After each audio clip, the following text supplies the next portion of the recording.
ప్రారంభించినప్పుడు ఈ మానవుడు అనగా మనందరము పాపము చేసి దాక్కొని భయపడి ఆయనకు దూరస్థులముగా ఉన్న సమయం అది.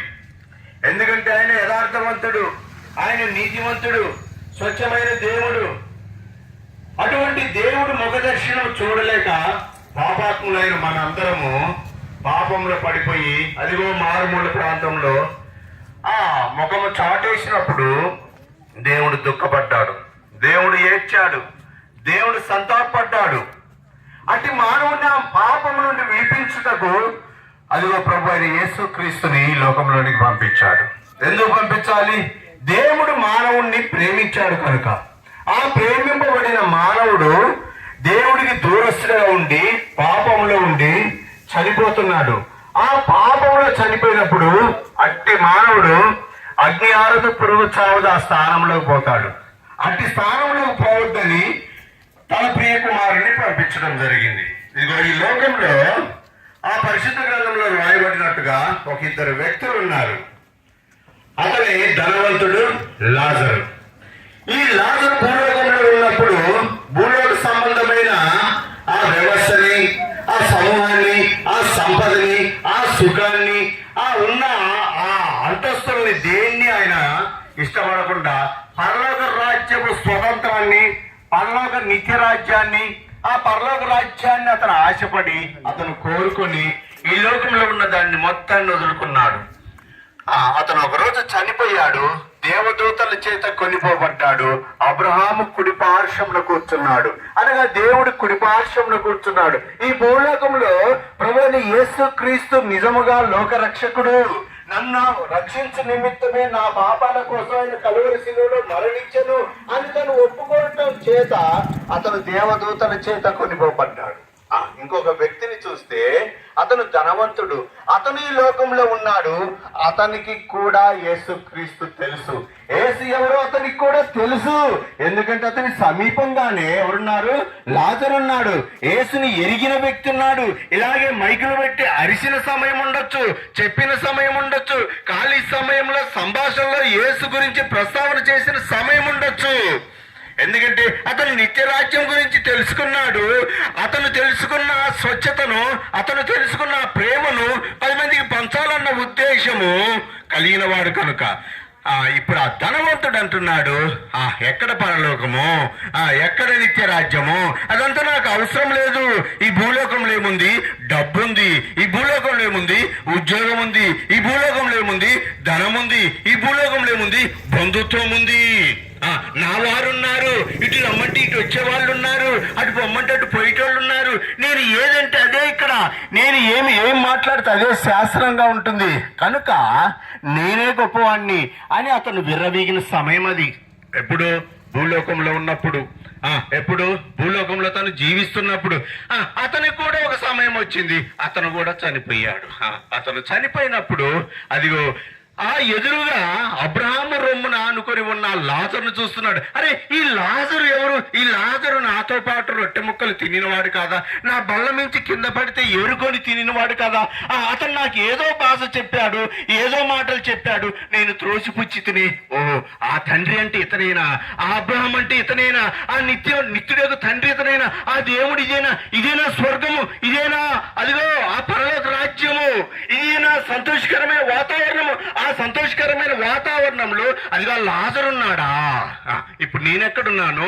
వేదనకరమైన జీవితం, బాధాకరమైన జీవితం, ఈ అగ్ని ఆరదు పురుగు చావదు ఇటువంటి స్థలంలో నేనున్నాను అని అతను యాతన పడుతూ అబ్రహాముని వేడుకుంటున్నాడు.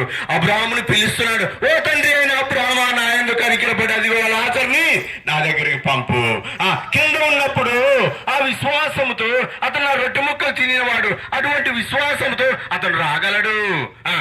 నేను ఇక్కడ వేడికి ఆరాటపడుచున్నాను, ఆతృతపడుచున్నాను, యాత్ర పడుచున్నాను, తట్టుకోలేకపోతున్నాను కనుక ఆ లాజరుని చిటికిన వేలి నీళ్ళలో ముంచి నా నాలుక ఆరాటాన్ని, నా గొంతు ఆరాటాన్ని, నా హృదయ ఆరాటాన్ని చల్లార్చుటకు అదిగో అతన్ని పంపు. ఎవరై అతను? నా రొట్టె ముక్క వేరు అనుకున్నవాడు అతను కింద ఉన్నప్పుడు చెప్పలేదా నీకు? చెప్పాడయ్యా, నేను వెళ్ళలేదయ్యా. ఇప్పుడు పశ్చాత్తాపడటం వల్ల ఉపయోగం లేదు. ఈ పరలోక రాజ్యంలో కింద ఉన్నప్పుడు ఒప్పుకుంటే ఇదిగో ఈ నిత్య రాజ్యంలో ఈ లాజరు కూర్చున్న చోటే కూర్చోవచ్చు. నీవైతే ఆ భూలోకంలో తృణీకరించావు. నీ డబ్బును బట్టి, నీ బిల్డింగ్ని బట్టి, నీ అంతస్తును బట్టి, నీ కారును బట్టి, నీ అందాన్ని బట్టి, నీ బంధుత్వాన్ని బట్టి విర్రవీగావు. దేవుడు ఎవరన్నావు? దేవుడు నాకెందుకులే అన్నావు. కనుక నీవు అగో ఆ అగ్ని ఆరదు, పురుగు చావదు అటువంటి స్థానంలో ఉన్నావు. ఆ ధనవంతుడు అంటున్నాడు, అయ్యా కింద భూలోకంలో మా వాళ్ళు ఉన్నారు, నా వాళ్ళు ఉన్నారు, నా అన్న కొడుకులు ఉన్నారు, నా బంధువులు ఉన్నారు, నా స్నేహితులు ఉన్నారు. ఎటువంటి స్థానంలోనికి ఈ అగ్ని ఆరదు, పురుగు సావదు, ఈ స్థానంలోనికి రాకుండా ఉండు నిమిత్తము ఇదిగో ఇక్కడి నుంచి ఎవరైనా పంపు అంటే ఆ తండ్రి అయిన అబ్రాహాము అంటున్నాడు, అయ్యా అది జరగని పని. ఎందుకంటే ఇక్కడి నుంచి అక్కడికి పోయినా వారు చెప్పినా వినరు. కాకపోతే కింద మా వాళ్ళు ఉన్నారు, మా బంధుత్వం ఉంది, మా విశ్వాసులు ఉన్నారు. అదిగో పలాని ప్రాంతం నుంచి అదిగో ఎండాలటప్పుడు అదిగో ఆ పరిస్థితుల్లో వచ్చి వారు సువార్తను అందిస్తారు. వారు మైకు పట్టుకొని అరుస్తారు. అదిగో పాటలు పాడుకుంటూ వీధుల్లో తిరుగుతారు.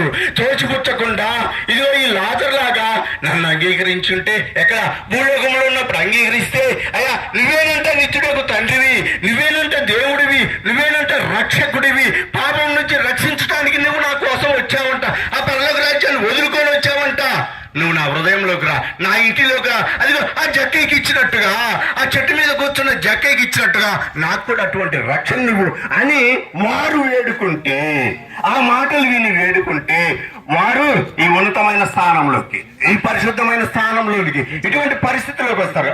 మరి లేకపోతే అయ్యా, లేకపోతే నీలాగిన అడ్డి ఆరదు, పురుగు చావదు, ఆ స్థానంలోనికి, నీ ఉన్న స్థలంలోనికి నీకు చతవారిగా, నీకు తోటివారిగా ఉంటారు. అదిగో ఆ జనాంగమే మేము, అదిగో ఆ గుంపే మేము. అగో అది చేత పట్టుకుని ఆ యెహోవా దేవుడు, ఆ తండ్రి అయిన అబ్రహాము మాకు ఆజ్ఞాపించిన ఆజ్ఞ ప్రకారము సర్వలోకమునికి వెళ్ళి సర్వ సృష్టికి సువార్తను ప్రకటించండి అన్న ఆ మాట ప్రకారం ఇదిగో మేము వచ్చాం, నిలబడుతున్నాం. ఇదిగో ప్రభువైన యేసుక్రీస్తుతో మాట్లాడుతున్నాడు, జక్కయ్యా త్వరగా దిగిరా, నేడు నేను నీ ఇంట ఉండాలి. అలా చేర్చుకున్నాడు. ఎవరా జక్క? ఎవరి స్వరము విని? యేసు స్వరము విని. యేసు ఎవరు అతనికి తెలియదు, అతను ఒక పాపాత్ముడే. కానీ ఆ దినం యేసు స్వరం విన్నాడు. అది ఎండాకాలమే, అది మండుటండే, అది ఇటువంటి ప్రాంతమే. అయితే అతను విన్నాడు, యేసుని చేర్చుకున్నాడు, ఆ ఇల్లంతా రక్షింపబడ్డది. నేడు ఈ ఇంటికి రక్షణ వచ్చినది. ఇప్పుడు పాపం ద్వారా అతను చావాల్సిన అవసరం లేదు. పరలోక రాజ్యంలో అతని స్వాస్థ్యం ఉంది. ఇది నిజమండి. మేము కూడా రక్షింపబడ్డాం.